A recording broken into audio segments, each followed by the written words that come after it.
అయితే కేటీఆర్ గారు ఈ మధ్యన మతి భ్రమించి మాట్లాడుతున్నట్టుగా అర్థమవుతా ఉన్నది. ఇప్పుడు హనుమంతుడు ఈ ప్రపంచము ఈ యుగాలు మెచ్చిన దేవుడు. ఆయనతోని కేసీఆర్ను పోల్వడం అన్నప్పుడే మీరు అర్థం చేసుకోవాలి కేసీఆర్ మానసిక స్థితి, కేటీఆర్ మానసిక స్థితి ఏ విధంగా ఉన్నదో. వాళ్ళు గత ప్రభుత్వ కాలంలో 9.5 సంవత్సరాలు వాళ్ళు ఏదైతే పరిపాలన చేసినారో ఆ పరిపాలనలో ప్రాజెక్టులు డబ్బులు ఇవ్వడం, ఇంకో రూపాన కమిషన్లు తీసుకోవడం, ఇది తప్ప వాళ్ళు చేసిన అసలు అభివృద్ధి అనేదే లేదు. కాళేశ్వరం మీద కూడా 94,000 కోట్లు పెట్టి దాదాపు 1,00,000 కోట్లతోని కాళేశ్వరం కడితే కాళేశ్వరం ప్రాజెక్టు కనీసము ఒక 10 సంవత్సరాల నిర్మాణానికి నోచుకోవాలి. గతంలో మనం తెలంగాణలో కానీ ఆంధ్రప్రదేశ్లో కానీ భారతదేశంలో కట్టిన ప్రతి ప్రాజెక్టు కనీసం 10 నుంచి 12, 13, 14 సంవత్సరాలు కట్టిండ్రు. ప్రజాధనాన్ని మనం ఒక అభివృద్ధి కార్యక్రమానికి ఉపయోగించుకుంటున్నప్పుడు ముఖ్యంగా మనం ఇల్లు కట్టాలంటేనే కనీసం 4 నుంచి 6 నెలల టైం పడుతుంది ఒక ఇల్లు కట్టాలంటే.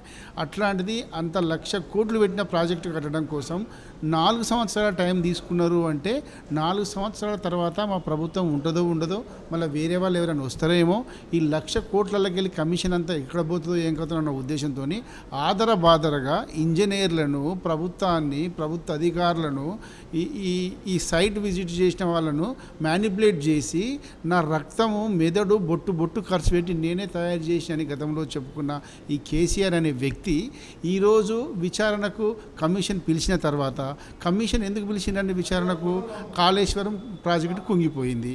కాళేశ్వరం కుంగిపోయిన తర్వాత ఇన్ని డబ్బులు పెట్టిన తర్వాత మీరు నాణ్యతా ప్రమాణాలు పాటించకుండా, ఇంజనీర్ల మాట వినకుండా మీరు సొంతంగా కట్టడం వల్లనే కూలిపోయిందా, లేకుంటే వాళ్ళే కట్టినరా అన్న ఉద్దేశంతో వాళ్ళు పిలిస్తే కేసీఆర్ని ఎందుకు పిలిచిండ్రు అంటాడు. కేసీఆర్ ఏమన్నా దేవుడా అండి?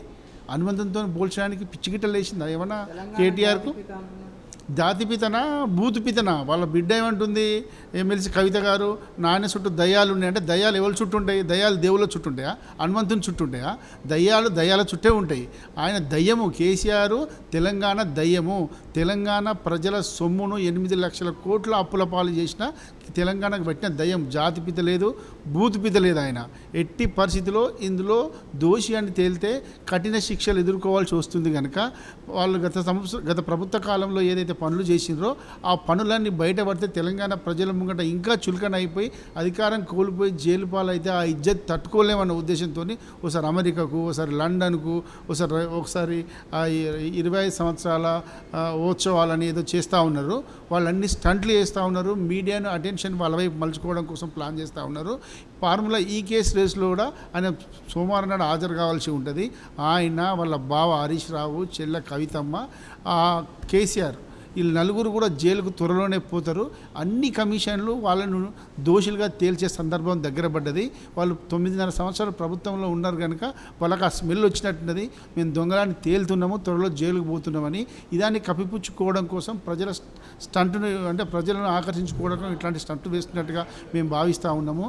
హనుమంతుని ముందు కుప్పిగంతులు అనే పదం వాడిన కేటీఆర్ మానసిక స్థితి బాగలేదని నేను భావిస్తూ ఉన్నాను. అరే విధవానికి ఏమైనా దమాక్ పని చేస్తుందా? నువ్వేమైనా పిచ్చిగా మాట్లాడుతున్నావు? 100 జన్మలు ఎత్తుడేంద్రా? మీ కళ్ళ ముంగటనే 9.5 సంవత్సరాలు పరిపాలించి తెలంగాణ కోసం కొట్లాడిన ముఖ్యమంత్రిని నేను నువ్వు తురుము కాను, తిస్మార్క్ అనుకున్నాను. నిన్నే కదా ఓడగొట్టి ఆయన అధికారంలోకి వచ్చి ముఖ్యమంత్రి పీఠం మీద కూర్చున్నాడు. కళ్ళ ముంగట కనబడతలేదు. ఆ సోయి తప్పినావా ఏమన్నా? నాకు అర్థం కాదు. రేవంత్ రెడ్డి రాష్ట్ర ప్రయోజనాలను పక్కకు పెట్టి రాజకీయ కక్షలు చేస్తూ ఒక పిచ్చోన్లా ప్రవర్తిస్తున్నారు. అయితే పిచ్చోళ్ళు వాళ్ళండి. నేను ఇంకో మాట చెప్తున్నా ఏంటంటే, పిచ్చోళ్ళు అనే పదానికి పిచ్చోళ్ళకి అర్థం తెలియదు. వాళ్ళు పిచ్చోళ్ళకి ప్రవర్తించి నువ్వు పిచ్చోని అంటే కాదు నేను పిచ్చోని అయితే పోయాని అంటాడు. అట్లున్నది ఇలా వాళ్ళ పరిస్థితి. ప్రజాధనాన్ని దుర్వినియోగం చేసి ప్రజల సొమ్మునంతా ఆగం పట్టించి కాంట్రాక్టర్ రూపంలో తిరిగి ఇంకొక దగ్గర పెట్టుబడి పెట్టించుకొని ఆగమాగం చేసి 8 లక్షల కోట్ల అప్పులు చేసిన వాళ్ళ 9.5 సంవత్సరాల పాలనను ఇలా ప్రజల ముంగట పెట్టి, అరే గిన్ని లక్షల కోట్లు అప్పు చేసిండ్రు, మీరు వీళ్ళను రాజులు, లేకుంటే ఉద్యమకారులు, లేకుంటే తెలంగాణ కోసం పుట్టిన ఫ్యామిలీని మిమ్మల్ని నమ్మించి ఈ 9.5 సంవత్సరాలుగా తెలంగాణ రాష్ట్రానికి వాళ్ళు చేసిన అన్యాయాన్ని, వాళ్ళు చేసిన అప్పులను, వాళ్ళు తిన్న కమిషన్ను, వాళ్ళు పెంచుకున్న ఆస్తిని ప్రజల ముంగట పెట్టడం కోసమే రేవంత్ రెడ్డి అన్న ప్రభుత్వము ఈ పరిపాలన చేస్తూ ఉన్నది. పరిపాలన అన్నప్పుడు అభివృద్ధితో పాటు గతంలో జరిగిన అవినీతి కార్యక్రమాలను కూడా బయటికి తీసి దోషులను శిక్షించాల్సిన బాధ్యత తెలంగాణ ప్రజలు రేవంత్ రెడ్డి గారికి అప్పచెప్పారు కనుక అది ఖచ్చితంగా చేస్తారు. అలాగే కేటీఆర్ మాట్లాడుతూ ఈ రోజు వచ్చిన ప్రజలను చూసి రేవంత్ రెడ్డికి నిద్ర పట్టట్లేదు అని. ప్రజలు, నేను ఒక మాట చెప్తా ఉన్నా, ఆయన కూడా తెలంగాణ ఉద్యమంలో అమెరికా నుంచి వచ్చి ఇన్స్టాంట్గా వచ్చి పాల్గొన్నాడు. లేకపోతే 9.5 సంవత్సరాలు ఆయన మీటింగ్ పెట్టి అధికారంలో ఉన్నాడు. ప్రజలు ఎట్లొస్తారు, ఎట్లా చేసినావు నువ్వు, మీ బావ ఎవరెవరికి ఫోన్ చేసి ఎట్లా తరలించుకున్నారు, మీరు ఎంత ఖర్చు పెడితే ఆ ప్రజలు వచ్చిండ్రు, ఆ కార్యకర్తల ప్రజల వాళ్ళకి కోటర్ ఇచ్చినవా లేకపోతే బండ్లు కట్టినవా, ఎట్లొచ్చినావో, స్వచ్ఛందంగా ప్రజలు తరలి వచ్చేది అంటే మిమ్మల్ని ఎందుకు ఓడించిండ్రా వెదవా, నేను ఎందుకు ఓడించాను చెప్పండి. స్వచ్ఛంగా ప్రజలు కేసీఆర్ గారిని కమిషన్ ముందుకు పిలుస్తామనగానే ప్రజలకు వచ్చిందంటారు. మరి అలాంటి ప్రజలను ఎందుకు కూడా కొట్టిండ్రు, సోయి తప్పినావు ఏమన్నా?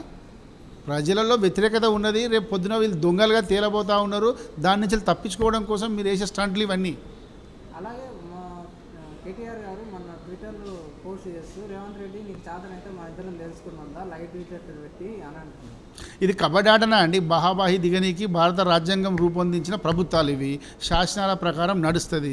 ఇప్పుడు శాసనం గురించి, రాజ్యాంగం గురించి, శాసనాలలో ఉండే బ్యూరోక్రసీ గురించి, న్యాయ వ్యవస్థ గురించి సోయి లేకుండా ఒక ఎమ్మెల్యే అయి ఉండి, ఓ పార్టీకి వర్కింగ్ ప్రెసిడెంట్ అయి ఉండి బహాబాహి దిగి కుస్తీపోటీ అయ్యి వీధి రౌడివా నువ్వు? ఇంత చిన్నగా అయిపోతున్నావు ఎందుకు కేటీఆర్ను? అట్లా అట్లా అట్లా ఫలితాలు వస్తాయా? బాహాబాహికి దిగి నువ్వు ముఖ్యమంత్రి గారితో సమానం అనుకొని నేను ముఖ్యమంత్రి కాకపోతే అయ్యో